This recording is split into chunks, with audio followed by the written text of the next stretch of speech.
Today we're going to be talking about language and politics. This is the 11th lecture, very pivotal. If you look at the news, you always see different types of language and how they're represented in politics.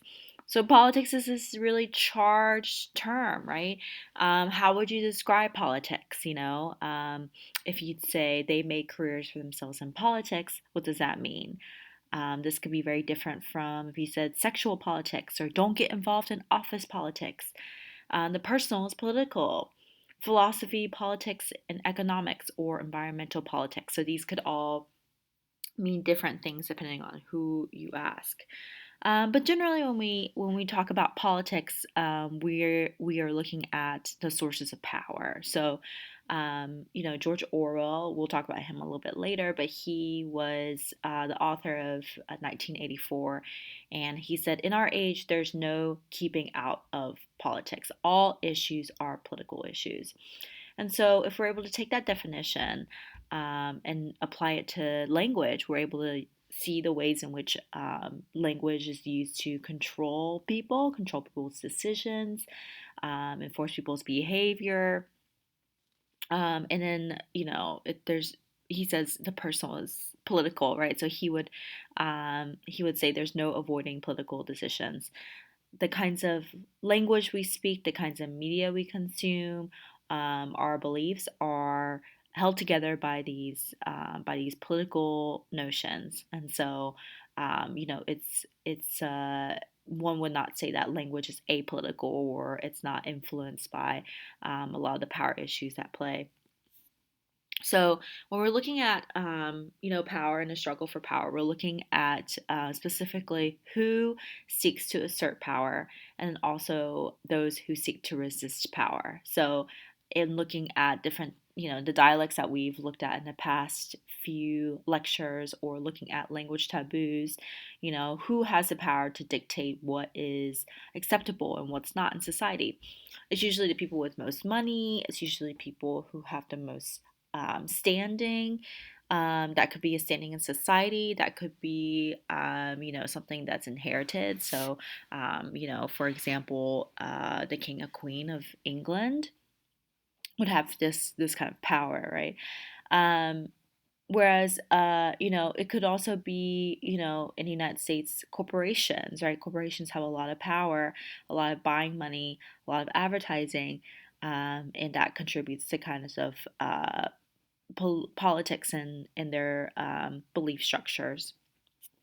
So, if politics is inevitably connected to power, then we're looking at, how political beliefs are achieved. So they could be through physical coercion, right? So there's lots of dictatorships, and they would say, okay, you will use this language, right? And so we've seen before in how languages in the past have been wiped out because, it's no longer the language of power. Or it could be through democratic coercion, so through the legal system. And so we've seen this also before in a lot of the laws, right? So English only laws, vary state by state, but that also, coerces these. It's created by these citizens that agree that English should be the official language. So it's much more effective, even though you can enforce things by law or by physical coercion, it's much more effective to actually persuade people and to convince them that, the way your way of seeing is the truth. Or it's something like common sense, right? And so, what a lot of people do is they'll use these ideologies. And ideologies just mean any set of beliefs that appear logical or natural, and they'll kind of spread that ideology worldwide. So, for example, an ideology could be that English should be the natural world order, right? Oh, English is such a natural language. There's relatively few gendering. You don't really have a lot of, different word conjugations or different honorifics depending on who you use the language with. But we know that that's false, right? English is a very difficult language to learn, and we know that just because there's tons and tons of people trying to learn language right now, millions of people trying to learn English right now, and it's very difficult for them. And so, it's the fact that in the United States, we can operate under our own language, English, and not know another language shows what kind of power that we have and what kind of ideologies we consume.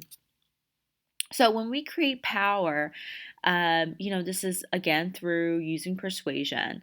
And we're looking at the kinds of speech acts that people use. So these speech acts represent the perceptions of reality, and they're created by people to kind of show a different viewpoint or a different lens of language. So, one example of a means to create language is in George Orwell's book 1984, in which he looked at this term called newspeak. Okay, and newspeak was a way of controlling how one person thinks. So a lot of politicians, they say, okay, well, actually, I'm just very good at words, or I have such a great voice. Like people love to hear my voice, right? But much of their success is actually through these time-tested rhetorical devices that they use to persuade their audience. Think about our first lecture when we talked about language and thought. Is this something that people can do? A lot of people say that linguistic determinism is false. That's been debunked by a lot of studies. But think about linguistic relativism. Can you use a particular language or particular term and have that influence the way that you think about that object?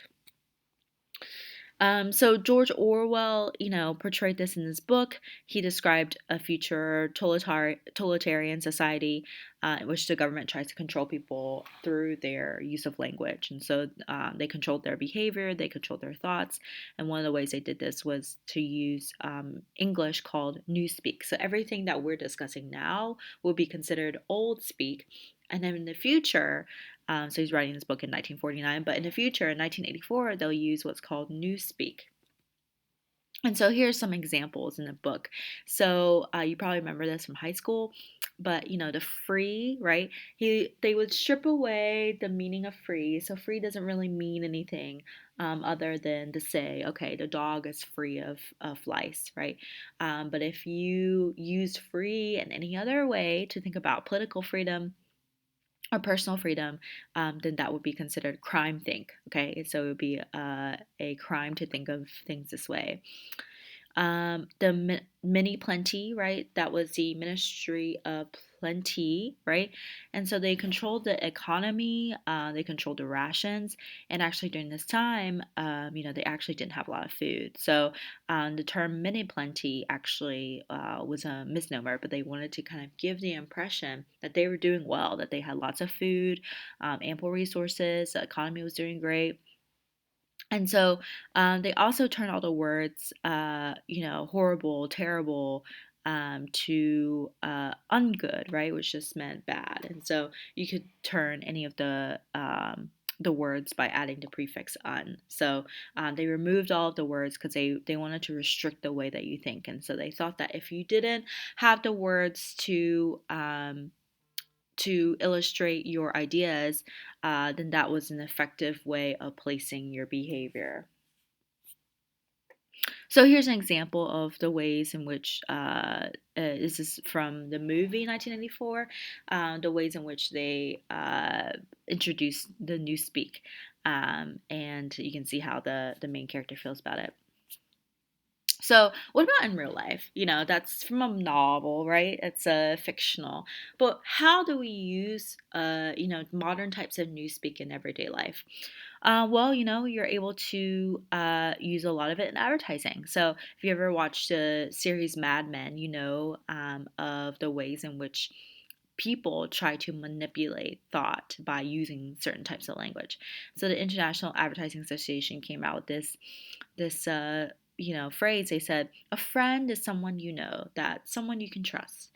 A brand is a little bit like that. You meet this friend through advertising. Without advertising, how would you recognize your friends?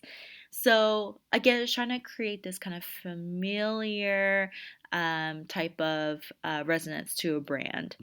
And a lot of people would believe this. A lot of people say, Nike is my brand, my friend, right? Nike is my friend. McDonald's is my friend, right? And so maybe you don't wouldn't say that, but maybe you think of it, a certain way. And this is, of course, made through economic means. Like they want you to buy Nike, they want you to buy McDonald's, they want you to buy whatever they're peddling. So consider the choice of words that a lot of politicians would use, for example. So Social Security reform. Does that sound better or worse than overhaul of Social Security? Well, it depends on who you ask, right? If you agree with the current president and they have the same values as you do, then you would say, oh yeah, like I'm up for Social Security reform. But if not, you would say, oh, we need to overhaul Social Security. Um, what about personal accounts versus private accounts, right? If you align with the belief that you don't believe that we should be selling information on Facebook or Instagram, then maybe you should say, this is my private account versus my personal account. Another example would be the war on terror. So, very interesting enough, I don't know how they pulled this off, but the war on terror is not capitalized, okay? But the Vietnam War is. So, why do you think this is? Is it to suggest an ongoing event? Is it to disassociate itself with, time events like the Vietnam War, especially since the Vietnam War had a lot of clout? What do you think the war on terror? Why did they decide to uncapitalize it? And then another example would be estate tax versus death tax, right? So, if someone dies, you have to pay estate taxes, right? Um, that could be very different if someone says, okay, I have to pay a death tax now, right? A lot of people might be outraged by this, but different words for practically the same meaning. Consider the the consider the fact that a lot of people don't feel very concerned about global warming. Okay, so they don't feel very concerned about climate change or greenhouse gases. So some linguists believe a part of the reason why global warming isn't really a concern is because the words in and of itself don't really carry any scary connotations. So global means like all encompassing, warming, comfort, right? Green means growth. House means shelter, growth, shelter, and all encompassing comfort. It doesn't feel like global warming is a threat, right? If you're not a native English speaker and you're able to look at this language or look at this word and say, oh, global warming, that sounds actually really nice. But they're not, it doesn't have that kinds of scary connotations. What about climate change, right?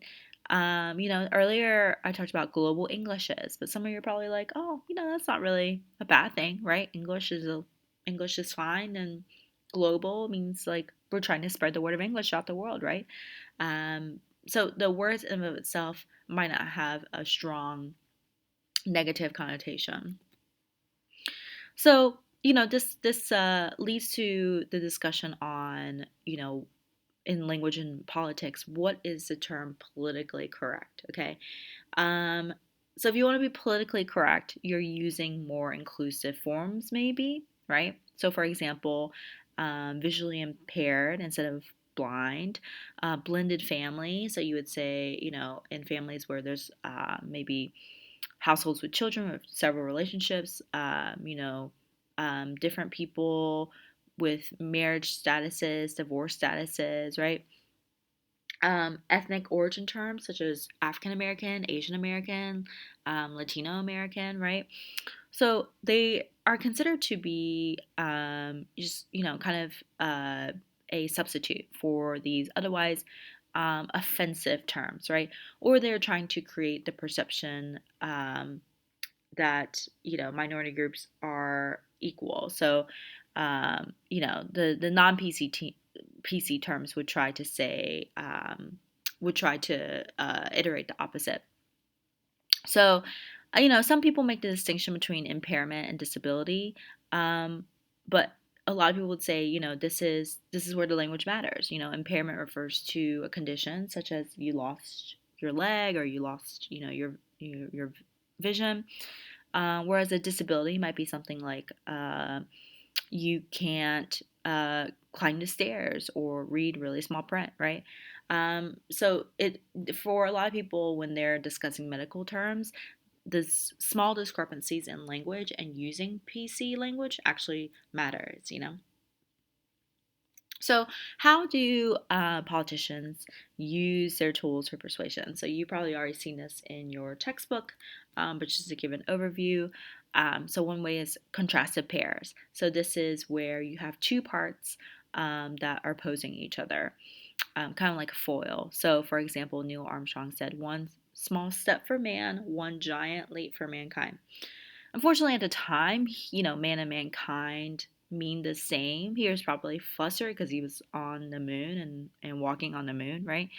So he probably meant one step for a man, one giant leap for mankind, but you will give him a pass, actually. Nelson Mandela says, "I stand before you not as a prophet, but as a humble servant of the people. We have waited too long for our freedom. We can no longer wait." Okay, so Nelson Mandela is using a lot of personal terms here. He's using lots of pronouns, but he's contrasting himself. He says, "I'm not a prophet, right? I'm a humble servant," and so this is a way for them to distance, who they are for to align more with the people. So the rule of three, right? People love threes. Three little pigs, Goldilocks and the three bears. She went to three different places, and the last one was just right. The good, the bad, the ugly, sex lies in the videotape. The golden state warriors. They shoot a lot of threes. It's not really the same thing, but we have lots of slogans. So, for example, the French Revolution, Liberté, Égalité, Fraternité, Declaration of Independence, right? We hold these truths to be self evident that all men are created equal, that they are endowed by their Creator with certain unalienable rights, that among these are what? Life, liberty, and a pursuit of happiness, right? The rule of three just sounds best. It sounds better. Then you have Abraham Lincoln's Gettysburg Address. The government of the people, by the people, and for the people should not perish from this earth. So these are a way that you can really grab your reader in. This is the third slide about rule of three. I've already said everything I needed to say. We've already established how people like three. This is the third bullet point. So parallelism. Parallelism is to emphasize equality in importance and add a sense of symmetry and rhythm. So for example, from Martin Luther King, you have, "And so let the freedom ring from the prodigious hilltops of New Hampshire. Let freedom ring from the mighty mountains of New York. Let freedom ring from the heightening Alleghenies of Pennsylvania. Let freedom ring from the snow-capped Rockies of Colorado." So here he used more than three places, right? But what he did was he just repeated. And he repeated because, he's trying to symbolize that we're all equal, that we all come from the same creed. And so he's trying to emphasize that, let freedom ring from all these different places to show how diverse we are, but how we are reunited by our sense of unity and devotion. So Winston Churchill said, "We shall fight in the seas and oceans. We shall fight with growing confidence and growing strength in the air. We shall defend our island, whatever the cost might be. We shall fight on the beaches. We shall fight on the landing grounds. We shall fight in the fields and the streets. We shall fight in the hills. We shall never surrender." So, saying we shall fight, we shall fight, we shall fight. This is motivational speech. Like, I'm not even English. I'm getting pumped up here, right? So you're able to use these parallel sentences to emphasize your meaning. Pronouns, like I mentioned earlier, if you're able to use certain pronouns, that shows how close you are or how far apart you are from the people that you're addressing. So, for example, a lot of when the president gives a speech, they start with "my fellow Americans," right? Barack Obama, former president, he said, "We are a nation of Christians and Muslims, Jews and Hindus, and non believers. We are shaped by every language and culture and drawn from every ends of this earth," right? So he's able to say we, right? To kind of show solidarity between himself and you, right? So a lot of people would use this. They'll say we, or they'll say they, to indicate that there's a separation between you and a group of people. The argument structure. So argument structure really relates to the ways in which nouns that are caused events and also are affected by the events in a sentence. So you can kind of see this in examples such as active sentences versus passive sentences. If a sentence is active, then the causer is the subject of the sentence. You'll have something like the president signed a bill, right?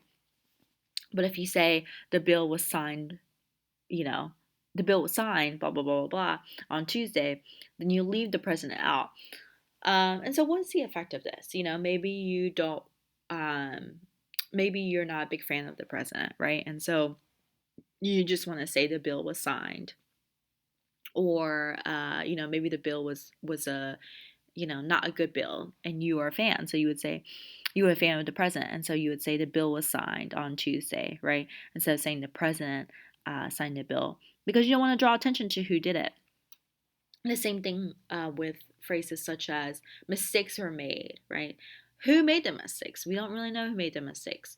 But in leaving out the subject of the sentence, you're able to kind of leave some of the blame or divert the blame to someone else. So, presuppositions, this is when you can have an intended message but not stated openly. So we use this technique all the time. We only tend to talk about them when we're concerned with power, ideology, and persuasion. Assumptions are something taken for granted, and presuppositions are something that are assumed only by a particular form of the sentence. So, to give you an example of a presupposition, you're supposing something happened. So, if someone said, "We want to set people free so that they have greater power over their lives," you're implying that people are not free, right? Or if you say, "A future conservative government will introduce a fairer funding formula for schools," right? So, in this sentence, you are saying that it's not fair. And you're also using alliteration here, future fairer funding formula. Um, so you're trying to use tactics against your opponent by stating something like we just need more peace or we just need more accountability, right? And so this is a way for you to presuppose that there's no peace, there's not a lot of accountability. So, using subordinate clauses, for example, we have, George Bush, I think the second said, we have arrived at an important moment in confronting the threat posed to our nation and to peace by Saddam Hussein and his weapons of terror. So, this is not only presupposing that Saddam Hussein's a threat, but you're using the subject at the end of the sentence to create a very noticeable appeal here, right? He's not saying, okay, Saddam Hussein is using his weapons of terror and it's confronting the threat posed to our nation and to peace, right? He's saying, okay, we want to do this. You're on board with confronting the threat posed to our nation and to peace. Yeah, we want to do that, right? And he said, by Saddam Hussein. So he's kind of leading you on to kind of agree with him. And so by doing that, he's able to put the finish off in a very strong, punchy end. So David Trimble, this is in the UK. He was the leader of the Ulster Unionist Party, addressing then Prime Minister Tony Blair. He said, "Is it now not the time for him to ensure his government get control of the situation in Belfast?" So this, of course, presupposes that the government doesn't have control. So, opposition leaders are always trying to use this kind of presuppositions to frame the narrative, right? So they're trying to um, presuppose or condition this idea that whatever needs to happen isn't happening. So implicatures are very similar in this regard. They try to infer something, but they try to infer it in a way that makes assumptions about the of what the politician is not saying. So what is not made explicit is important here. To give an example, here's an interview with, of course, then UK Prime Minister Tony Blair. So the interviewer Paxman, he says, "I want to explore your personal feelings about this war." Probably the war on terror, lowercase. Does the fact that George Bush and you are both Christians make it easier for you to view these conflicts in terms of good and evil? Tony Blair says, I don't think so. No, I think that whether you're Christian or not, you can try to perceive what is good and evil. Paxton says, okay, so you don't pray together, for example? Blair says, no, we don't pray together, Jeremy, no. Paxton says, why do you smile? Blair says, because, why do you ask me the question? Paxton says, because I'm trying to find out how you feel about it. So, Paxman here, he's a very good interviewer, right? Like he's asking, oh, are you a Christian, right? What are your personal feelings about the war? And so he's trying to imply that because Blair is not sure what he is not coming out with, his feelings, right, or is expressing directly how he feels. He's trying to imply that Blair doesn't know what he wants, that the war is wrong, it's evil, and Paxton's also trying to make fun of him by saying things like, "Why are you smiling?" Right? We're talking about war. Why are you doing this? And yeah, so he's trying to bring down Tony Blair here.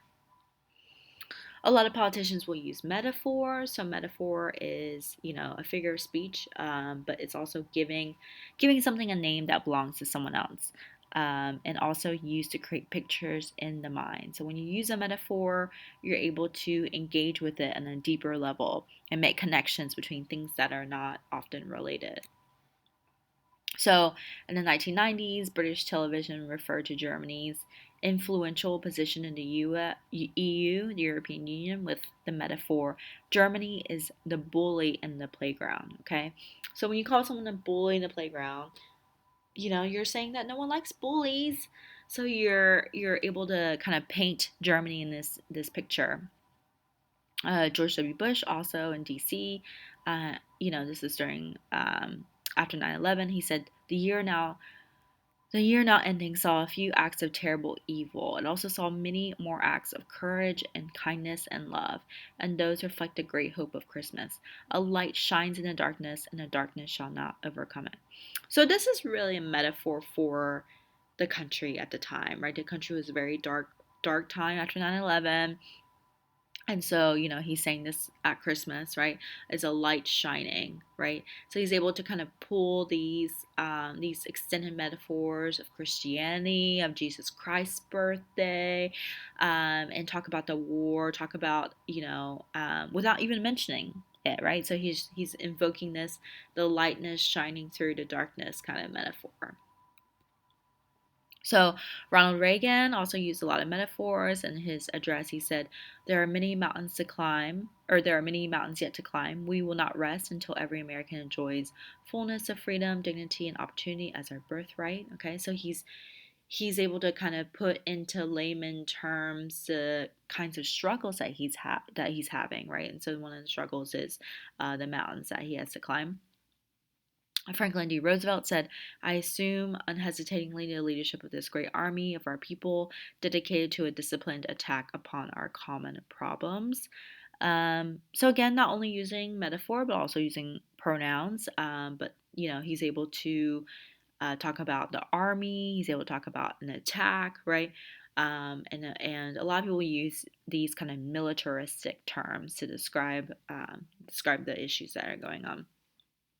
Metaphors can be also used as tools to understand new and complex ideas because they offer the kinds of familiar languages that we understand, and they try to shed light on some new topics. So, for example, candidates in political speeches they'll use words like a wind, like the new breeze, a wind of change, right? So something that people have experienced just standing around, they've experienced a wind passing through, and they like the breeze, and so this is kind of like a feeling that you can evoke, and saying, okay, this is a new presidency, this is a new term of office.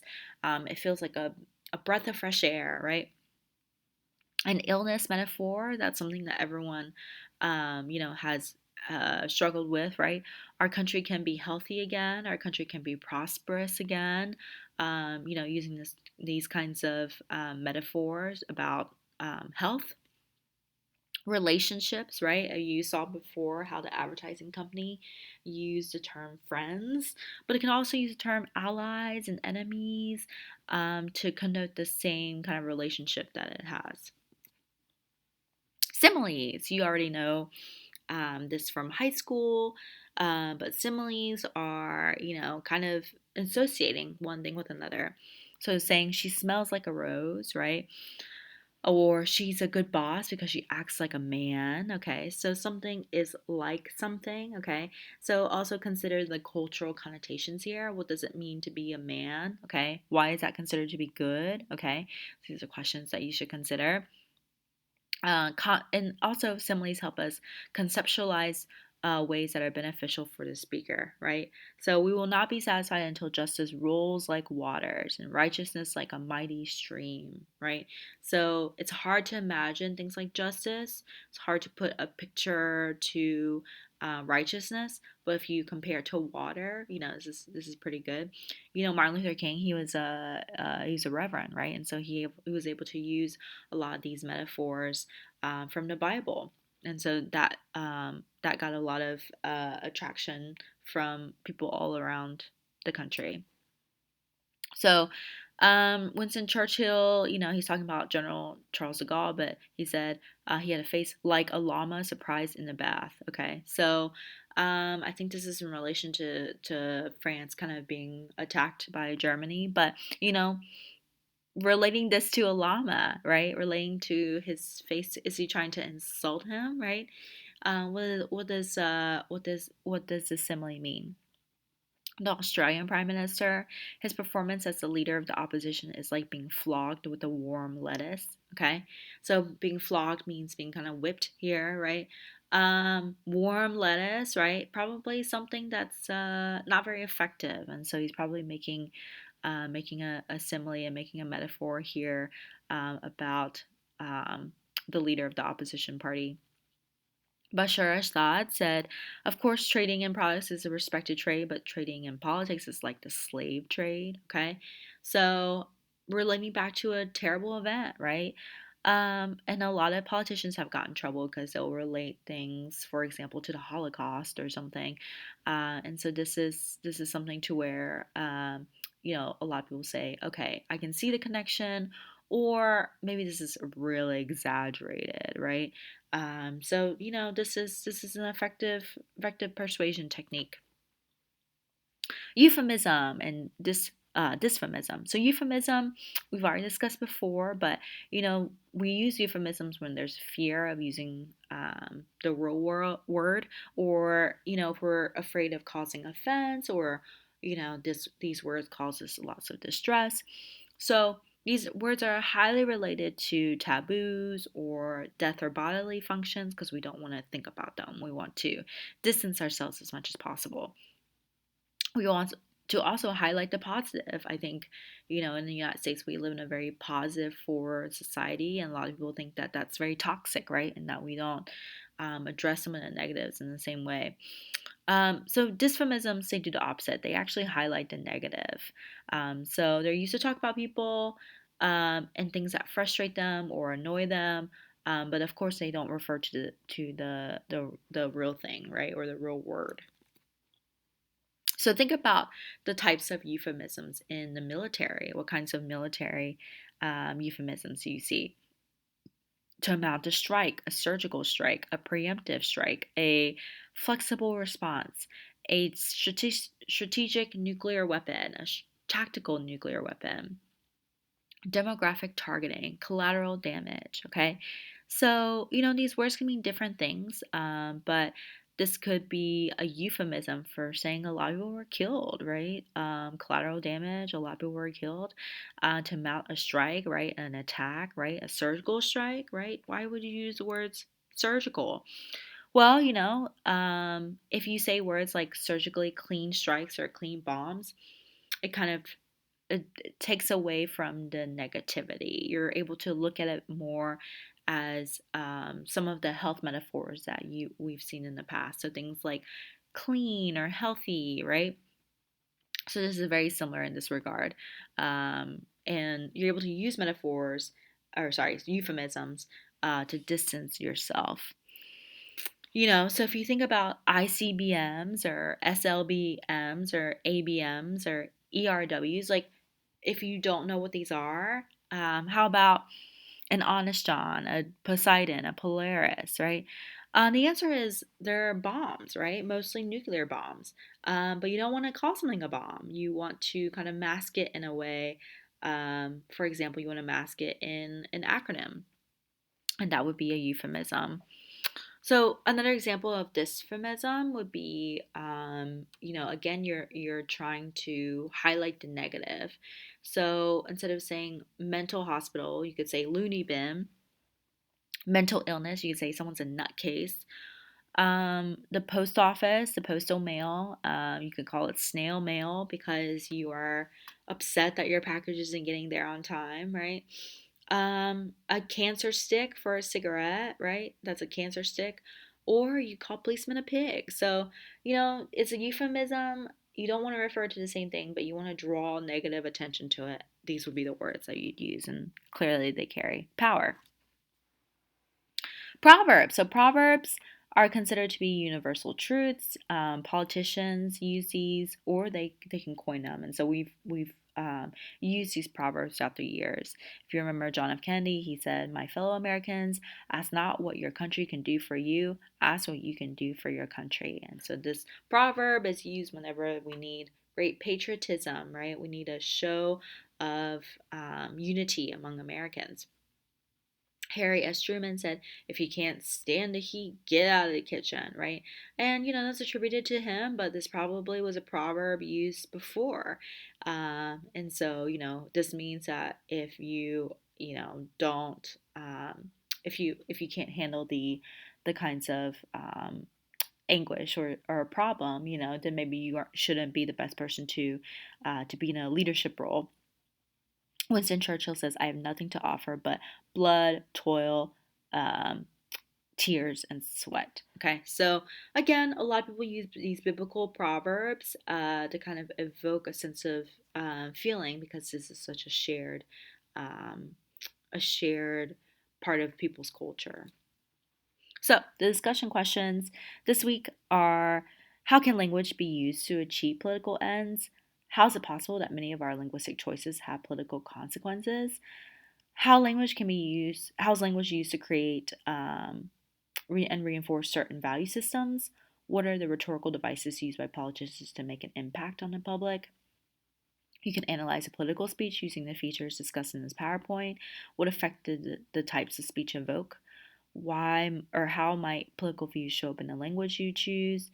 What are concepts that the two political parties use? What they use different terms. What do these terms emphasize? And what have you noticed about political language use in the recent news? Very interesting topic, very topical topic, and I'm interested to hear your thoughts. Don't forget to write in the discussion board. And also, as an aside, I didn't put this on the PowerPoint, but don't forget to also think about your final paper and what you want to write for your final paper.